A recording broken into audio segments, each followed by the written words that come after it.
ആറന്മുള വിമാനത്താവള പദ്ധതിയുമായി മുന്നോട്ടു പോയാൽ സമാനതകളില്ലാത്ത പ്രതിഷേധം നേരിടേണ്ടി വരുമെന്ന് പി പ്രസാദ് എം.എൽ.എ.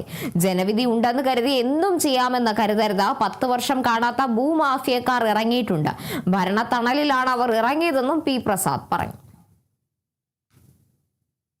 നിയമങ്ങളെല്ലാം നോക്കുകുത്തിയാക്കി ഇതെല്ലാം നടത്താനുള്ള നീക്കവുമായിട്ട് ഇറങ്ങിയാൽ, നിയമങ്ങളെ മാറ്റിപ്പോലും ഞങ്ങൾ ഈ വൻകിടക്കാരനുകൊണ്ട് നിൽക്കും എന്ന് പറഞ്ഞ് ഇറങ്ങിയാൽ അവർക്ക് കേട്ടുകൊണ്ട് വെറുതെ പോയിരിക്കാൻ ഞങ്ങൾ ആരും ഉണ്ടാവുകയില്ല എന്നും ഈ നാട് ശക്തമായ ബഹുജന പ്രക്ഷോഭത്തെ വീണ്ടും കാണേണ്ടി വരുമെന്ന് ഈ ആറന്മുളയിലടക്കം ഇതേപോലെയുള്ള ഭൂമാഫിയയ്ക്ക് കയറി ഇറങ്ങി നിരങ്ങാനുള്ള ഇടമാക്കിയിട്ട് ഈ നാടിനെ മറ്റൊരു അനുവദിക്കുകയില്ല എന്ന് ഈ നാട് ഒന്നാകെ ഇന്ന് വീണ്ടും പറയുമെന്ന് ഇത്തരം ആൾക്കാരോട്, അതിന് പിന്തുണ കൊടുക്കുന്നവരോട് നമുക്ക് പറയാനുള്ളൂ. ഒരു ഭരണകൂടത്തിന്റെ പിന്തുണയിലാണ്, ഭരണകൂടത്തിന്റെ ഭാഗമായുള്ളവരുടെ പിന്തുണയിലാണ് ഇത്തരം വർത്തമാനം പറയാൻ അവർക്കെല്ലാം ആവുന്നത്. 10 കൊല്ലം കഴിഞ്ഞപ്പോൾ ഞങ്ങൾ കച്ചവടം ചെയ്യും എന്ന് കച്ചവടക്കാർ വന്നു എന്ന് പറഞ്ഞാൽ കച്ചവടക്കാർക്ക് വേണ്ടി കൊടുക്കുന്നതല്ല ഈ നാടിന്റെ ജനവിധി എന്ന്.